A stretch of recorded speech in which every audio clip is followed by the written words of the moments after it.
السلام علیکم ناظرین کرام، میں ہوں آپ کا ہوسٹ ایاز احمد۔ ناظرین کرام، قومی اسمبلی کے بعد عمران خان نے تحریک انصاف کو یہ حکم دیا ہے کہ اب آپ سینٹ سے بھی باہر نکلیں۔ جس طریقے سے آپ نے قومی اسمبلی کی کمیٹیوں سے استعفے دیے، بالکل اسی طریقے سے سینٹ کی کمیٹیاں بھی آپ کو چھوڑنا ہوں گی، آپ کو باہر نکلنا ہوگا۔ اور اب یہ محسوس ہو رہا ہے چونکہ عمران خان نے یہ فیصلہ کر رکھا ہے کہ وہ اس تحریک کو خود لیڈ کریں گے، وہ اڈیرا جیل سے سارے کے سارے فیصلے خود کریں گے، تو آہستہ آہستہ عمران خان اس سسٹم سے باہر نکل رہے ہیں۔ پہلے عمران خان نے قومی اسمبلی کو چھوڑا، یعنی کہ جو کمیٹیاں تھیں ان سے اپنے اراکین کو باہر نکالا، اب عمران خان نے سینٹ سے نکالا ہے، اور ہو سکتا ہے کہ آنے والے وقت میں عمران خان فائنلی یہ کہہ دیں کہ اب آپ نے اسمبلیوں سے باہر نکلنا ہے۔ اس حوالے سے عمران خان مزید آگے کیا فیصلہ کر سکتے ہیں، وہ تفصیلات آپ کے سامنے رکھنے کے لیے جا رہا ہوں۔ بشرا بی بی کی صحت کے حوالے سے اور کے پی کے حوالے سے عمران خان نے اہم ترین باتیں کی ہیں، اس کی تفصیلات آپ کے سامنے رکھتا ہوں۔ نیپال کے اندر جو انقلاب آیا ہے، اس انقلاب کے حوالے سے مزید اطلاعات آئی ہیں، اس پر بات کرتے ہیں۔ اور پاکستان تحریک انصاف کے جو وزیر اعلیٰ ہیں کے پی کے علی امین گنڈا پور صاحب، انہوں نے آج ایک عجیب و غریب قسم کا انکشاف کیا ہے، وہ بھی آپ کے سامنے رکھتا ہوں۔ گزارش کروں گا کہ ویڈیو کو لائک کر کے چینل کو سبسکرائب کر دیں تاکہ انفارمیشن کا سلسلہ آپ لوگوں تک پہنچتا رہے۔ ناظرین کرام، عمران خان نے آج جو اہم ترین اور بڑا فیصلہ کیا ہے کہ سینٹ کی کمیٹیوں سے آپ باہر نکلیں۔ جو نئے لوگ سینیٹر بنے تھے ان میں سے کچھ لوگ ماشاءاللہ بڑے خوش تھے، وہ کچھ کمیٹیوں کے ممبر بھی بن گئے تھے، اور جو کمیٹیوں کے ممبر ہوتے ہیں ان کی بڑی موجیں ہوتی ہیں، گاڑیاں ان کو ملی ہوتی ہیں، سہولیات ان کو ملی ہوتی ہیں۔ تو عمران خان خود تو ڈیرہ جیل کے اندر بیٹھے ہیں، لیکن باہر جو لوگ موجیں کر رہے ہیں ان کے بارے میں عمران خان کو سب کچھ پتہ ہے کہ یہ لوگ میری تحریک میں کس حد تک میرے ساتھ ہیں اور کس حد تک میرے ساتھ نہیں ہیں۔ اور عمران خان کو یہ بھی اچھے طریقے سے اندازہ ہے کہ کون کون سی ہرڈلز ہیں میرے لیے، میری پارٹی کے لیے اور میرے کارکنان کے لیے۔ ان ہرڈلز کو آہستہ آہستہ کر کے عمران خان اپنے راستے سے ہٹا رہے ہیں۔ پہلے قومی اسمبلی کی کمیٹیوں سے نکالا باہر، اور یہ بھی کہا کہ جس کے پاس جو مراد ہیں، جو گاڑیاں ہیں، چابیاں، سب کچھ واپس کرو۔ اور اب سینٹ کے لیے کہا کہ سینٹ سے اب آپ استعفیٰ دیں، کمیٹیوں سے باہر نکلیں۔ اور آنے والے وقت میں اگر عمران خان کو یہ محسوس ہوا کہ مزید اب مجھے آگے بڑھنا ہے تو عمران خان قومی اسمبلی سے بھی باہر نکل سکتے ہیں۔ اور بہت سے لوگوں کا یہ خیال ہے کہ عمران خان ہر جگہ سے باہر نکل جائیں گے، لیکن کے پی اسمبلی کو عمران خان نہیں چھوڑیں گے۔ ہو سکتا ہے عمران خان نہ چھوڑیں، لیکن ایک چیز میں آپ کو بتا دوں، اگر کے پی کی حکومت اس طریقے سے نہ چلی جس طریقے سے عمران خان کہہ رہے ہیں، آج عمران خان نے دوبارہ انتہائی سخت پیغام دیا علی امین گنڈا پور کو آپریشن کے حوالے سے، اس کی تفصیلات آپ کے سامنے رکھتا ہوں۔ اگر اس طریقے سے حکومت نہ چلی تو یاد رکھیے گا اس سے قبل بھی عمران خان اپنی دو حکومتوں کو قربان کر بیٹھے تھے، پنجاب کی حکومت کو اور کے پی کی حکومت کو۔ اور عمران خان کی جو تحریک ہے، اس تحریک میں جو بھی رکاوٹ آئے گی عمران خان اس کے اوپر رسک لیں گے۔ اگر عمران خان کو یہ محسوس ہوا کہ مجھے کے پی اسمبلی سے باہر نکلنا چاہیے، پل آؤٹ کرنا چاہیے، تو عمران خان باہر نکلیں گے۔ علیمہ خان نے بڑی اہم بات کی، انہوں نے کہا جی عمران خان صاحب بالکل ٹھیک ٹھاک ہے، لیکن بشرا بی بی کی صحت ٹھیک نہیں ہے، ان کو چکر آ رہے ہیں، اور درخواست دی ہے کہ کوئی اسپیشلسٹ ڈاکٹر ان کا چیک اپ کرے۔ اب حیران کن طور پر جو کل عمران خان کا پیغام آیا تھا، اس پیغام کے 3 حصے تھے، اور تینوں حصوں کے اندر بشرا بی بی کی صحت کے حوالے سے ڈیٹیل نہیں تھی، حالانکہ لگانی چاہیے تھی لیکن وہ ڈیٹیل نہیں تھی۔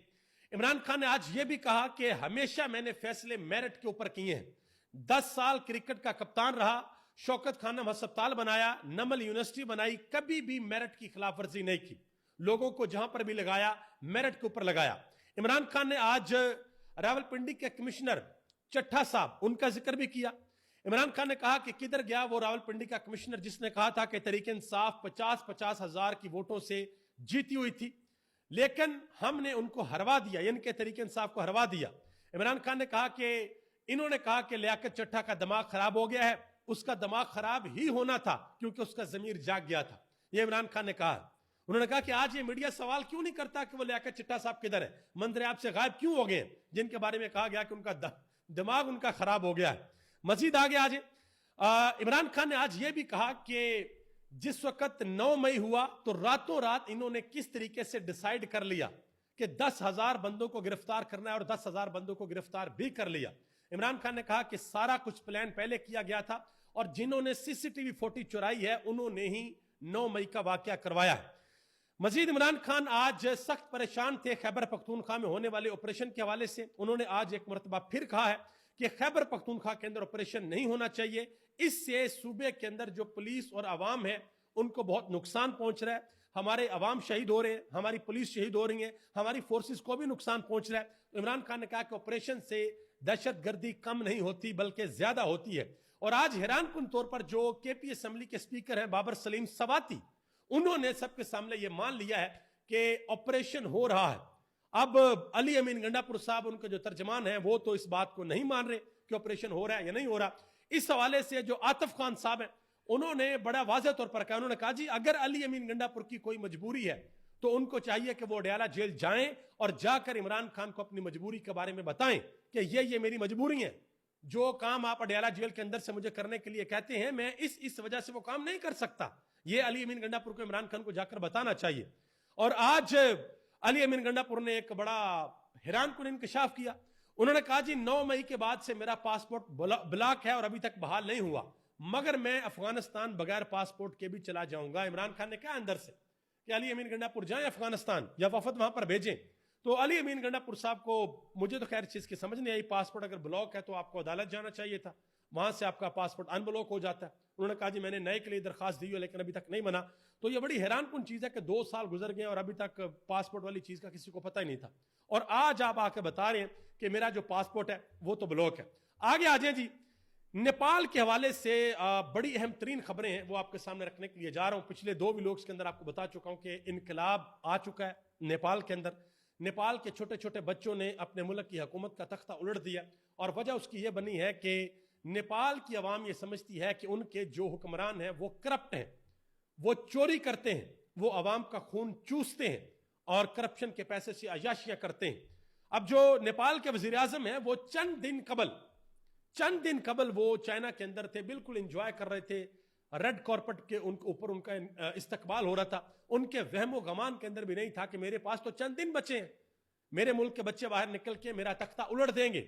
اور جو سب سے بڑی وجہ بنی وہ ایک ایکسیڈنٹ تھا, ایک لڑکی کا ہوا جس کے بارے میں جناب صاحب نے کہا جی یہ کوئی بڑی بات نہیں ہے. اور دوسرے نمبر پہ انہوں نے سوشل میڈیا کے اوپر پابندی لگا دی اور یہ کہتے تھے کہ بھائی خود ان کے نیپال کے وزیر اعظم, ان کی کابینہ, ان کی اسٹیبلشمنٹ کہ ہمیں سوشل میڈیا کے بارے میں نہیں پتا, ہم سوشل میڈیا کا کچھ نہیں دیکھتے. اور آج ماشاءاللہ سارے کے سارے ملک سے بھاگے ہوئے ہیں اور سب کچھ سوشل میڈیا کے اوپر دیکھ رہے ہیں کہ سوشل میڈیا کے اوپر کیا چل رہا ہے.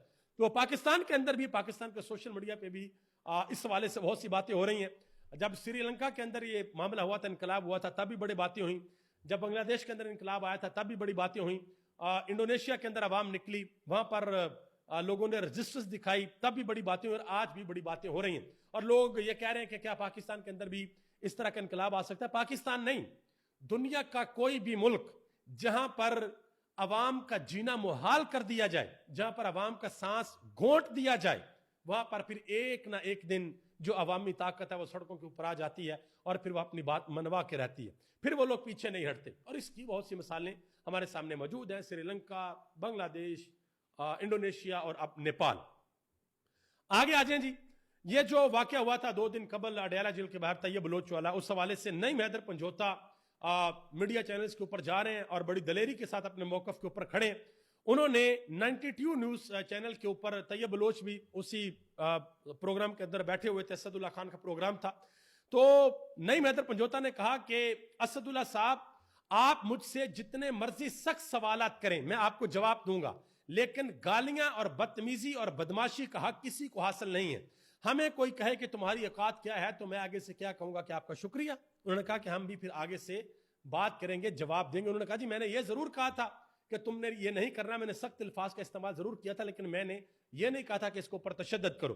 اور آج طیب بلوچ صاحب نے برسٹر گوہر علی خان سے ملاقات کیا. برسٹر گوہر علی خان نے اڈیالہ والے واقعہ کے اوپر ان سے معذرت کی ہے, ان کو گلے بھی لگایا اور ان کو کہا کہ یہ تشدد والا واقعہ نہیں ہونا چاہیے تھا. آگے آ جائیں جی, رانا ثناء اللہ صاحب ماشاءاللہ پنجاب سے سینیٹر منتخب ہو چکے ہیں. اعجاز چودھری والی جو سیٹ تھی ان کو سزا ہو گئی اور یہ اب ماشاءاللہ سینیٹر بن گئے. اور رانا ثناء اللہ صاحب نے آج ایک بڑا انتہائی اہم پیغام دیا. انہوں نے کہا جی تحریک انصاف کا سیاسی کریئر ختم ہو چکا ہے. اس بیان کے بعد سوشل میڈیا کے اوپر ایک طوفان برپا ہے کہ جی کیسے تحریک انصاف کا سیاسی سفر ختم ہو گیا, تحریک انصاف تو بڑی مقبول ہے, عمران خان کا بڑا ووٹ. بھائی ذرا تھوڑا صبر کرے, رانا ثناء اللہ صاحب بالکل ٹھیک کہہ رہے ہیں, ذرا غور سے سنیے گا میری بات کو. رانا ثناء اللہ صاحب یہ کہہ رہے ہیں کہ سیاسی جو کریئر ہے وہ پاکستان تحریک انصاف کا ختم ہو گیا ہے. وہ پتہ کس سیاسی سفر کی بات کر رہے ہیں؟ جو عمران خان خود ختم کر کے اڈیالہ جیل کے اندر گئے ہیں. وہ اس سیاسی سفر کی بات کر رہے ہیں جس میں کمپرومائز کرنا پڑتا ہے, جس میں ہاتھ جوڑنے پڑتے ہیں, جس میں منتیں کرنی پڑتی ہیں, جس میں ترلے کرنے پڑتے ہیں, جس میں ڈیل کرنی پڑتی ہے, جس میں جیل کے اندر جا کر جھکنا پڑتا ہے. اور واقعہ ہی عمران خان اپنا وہ سیاسی سفر ختم کر چکے ہیں. اور عمران خان کسی بھی صورت, بلکہ وہ تو شروع سے عمران خان نے اس طریقے سے شروع بھی نہیں کیا تھا. جنرل باجوہ کے ساتھ, اس وقت کے اسٹیبلشمنٹ کے ساتھ عمران خان کی یس تھی, اس میں کوئی دو رائے نہیں ہے. لیکن یہ کام پاکستان کے اندر عمران خان نے ہمیشہ کے لیے ختم کر دیا ہے. وہ کبھی بھی اس کو دوبارہ شروع نہیں کریں گے, اور اسی لیے وہ اڈیالہ جیل کے اندر بند ہیں. تو یہ جو رانا ثناء اللہ صاحب اپنی دانست کے اندر کہہ رہے ہیں نا, کیونکہ انہوں نے تو اس سیاسی سفر کی بات کرنے جو سیاست وہ کر رہے ہیں, تو جو سیاست وہ کر رہے ہیں وہ تو عمران خان کی بالکل بھی نہیں ہے. عمران خان کی سیاست کچھ اور ہے. عمران خان کی سیاست آج مزاحمت کی سیاست ہے. جسٹس محسن اختر کیانی, انہوں نے بڑی اہم بات کی. انہوں نے کہا جی کسی سے نہ ڈریں, لوگوں کی مدد کریں. اگر کسی کو ڈر لگتا ہے تو آپ اپنا تبادلہ کروا لیں. یہ اسلام آباد ہائی کورٹ کے سٹنگ جج یہ بات کہہ رہے ہیں, آپ اندازہ لگا لیں. حبیب اکرم نے ایک بڑا انکشاف کیا. انہوں نے کہا جی جو اسحاق ڈار صاحب ہیں, نہ ہی وہ کبھی اچھے وزیر خزانہ تھے اور نہ ہی اب وہ اچھے وزیر خارجہ ہیں. انہوں نے کہا ویسے بھی سب کچھ فیلڈ مارشل صاحب چلا رہے ہیں. بے شک اسحاق ڈار صاحب وزیر خزانہ ہیں, وزیر خارجہ. انہوں نے کہا کہ یہ جب وزیر خزانہ تھے تب بھی پاکستان کا خزانہ ہمیشہ خالی ہوا, اور انہوں نے ڈالر کو مصنوعی طریقے سے روک کر معیشت چلائی. یہ اسحاق ڈار صاحب نے. مزید آگے آ جائیں جی, دو بڑے انکشافات ہوئے ہیں. ایک انکشاف یہ ہوا ہے, وسیم ملک صاحب جو کہ سینئر کورٹ رپورٹر ہے, ان کے ساتھ مریم نواز جو سینئر کورٹ رپورٹر ہیں وہ بھی, انہوں نے کہا جی یہ جو سرفراز ڈوگر صاحب ہیں یہ گئے چیف جسٹس یحییٰ فریدی کو ملنے کے لیے. جب وہ حج کر کے آئے تو انہوں نے جا کر واضح طور پر کہا, انہوں نے کہا جی میں آپ کو حج کی مبارکباد دینے آیا ہوں, یہ نہ سمجھیے گا کہ میں آپ کو یہ کہنے کے لیے آیا ہوں کہ مجھے چیف جسٹس بنائیں. جنہوں نے مجھے چیف جسٹس بنانا ہے وہ بنا لیں گے, جو مجھے لاہور ہائی کورٹ سے لے کر آئے ہیں وہ مجھے چیف جسٹس بھی بنا لیں گے. تو یہ آپ اندازہ لگا لیں کہ معاملہ جو ہے وہ اس حد تک گئے ہوئے ہیں. اور ابھی آنے والے دنوں میں عمران خان اس تحریک کے حوالے سے, جو عمران خان کی تحریک ہے, مزید اعلانات بھی کرنے کے لیے جا رہے ہیں. جو پشاور کے اندر جلسہ ہونے کے لیے جا رہا ہے اسی ستمبر کے مہینے میں, وہ بڑا امپورٹنٹ جلسہ ہوگا. اس جلسے میں بالکل میٹر نہیں کرے گا کہ کون آتا ہے, کیا تقریر کرتا ہے, کیا باتیں ہوتی ہیں. اس جلسے میں صرف ایک چیز میٹر کرے گی کہ آیا آج بھی عمران خان کے پیچھے پاکستان کی عوام نکلتی ہے یا نہیں نکلتی. That's it. یہ نمبر دکھانا بس پاکستان تحریک انصاف کے کارکنان نے. باقی یہ میرا تجزیہ ہو سکتا ہے, غلط بھی ہو سکتا ہے, لیکن ایک چیز میں آپ کو بتا دوں, علی امین گنڈا پور جس وقت سٹیج کے اوپر آئیں گے تو آپ پہلے کی تقریر علی امین گنڈا پور کی سن لیں, اور اب جو کریں گے وہ سن لیجئے گا. پبلک کے ریئیکشن میں زمین آسمان کا فرق ہوگا, زمین آسمان کا فرق. جو داد اور جو محبت علی امین گنڈا پور کو پہلے ملتی تھی اب وہ نہیں ملے گی. میں یہ نہیں کہتا کہ بالکل نہیں ملے گی, میں یہ نہیں کہتا کہ لوگ علی امین گنڈا پور کی تقریر جیسے وہ آئیں گے وہ چھوڑ کر چلے جائیں گے, میں یہ بالکل نہیں کہتا. لیکن علی امین گنڈا پور کو وہ پروٹوکول جو عوام دلوں سے دیتی ہے وہ اب ممکنہ طور پر نہیں ملے گا, کیونکہ پاکستان تحریک انصاف کے کارکنان یہ واضح طور پر سمجھتے ہیں کہ علی امین گنڈا پور اس لائن کے اوپر نہیں چل رہے جس لائن کے اوپر چلنے کو عمران خان کہتے ہیں, جو عمران خان کا نظریہ ہے, جو عمران خان کا ویژن ہے. تو دیکھتے ہیں کہ اس جلسے کے اندر کیا ہوتا ہے, اور عمران خان آنے والے وقت میں اور کون کون سے حکم جاری کرتے ہیں اور کون کون سے فیصلے کرتے ہیں اپنی تحریک کے حوالے سے. ابھی تک لیتا ہے. آپ سب کا بہت بہت شکریہ. پاکستان زندہ باد, پاکستان کے کروڑوں عوام پائندہ باد.